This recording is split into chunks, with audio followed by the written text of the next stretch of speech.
কর, দেখুন এখান থেকে বেরিয়ে যা। কি সেলিম বাবু, সম্পত্তি সব একা আত্মসাৎ করার চেষ্টা করছেন? এটা আর পারবেন না। আপনারা এখানে?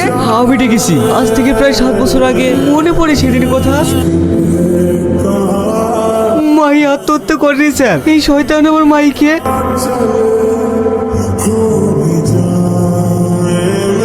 আজ তোমাকে চারপাশ গিলে আসতে হলো, জানো না আব্বার এই অবস্থা। বড় বাবু, শরীরটা এখন কেমন আছে আপনার? এসো উকিল বাবু, আমার উইলটা বানিয়েছো? উইলটা আপনার ছেলেদের শোনানোর জন্য এলাম। আমি উইলটা পড়ে শোনাচ্ছি, তোমরা সবাই শোনো। তোমাদের দুই ভাইয়ের চলাফেরায় অসন্তুষ্ট হয়ে তোমাদের পিতা তোমাদের প্রতি আর কোনো ভরসা রাখতে পারছেন না। তাই সমস্ত সম্পত্তি স্থাবর অস্থাবর বড়বাবুর অবর্তমানে দুই ভাইয়ের নামে রেজিস্ট্রি করে দিয়েছে, কিন্তু উইল করেছে ছোট বউয়ের নামে। ছোট বউ ইচ্ছে করলে তবেই তোমরা মালিক হতে পারবে।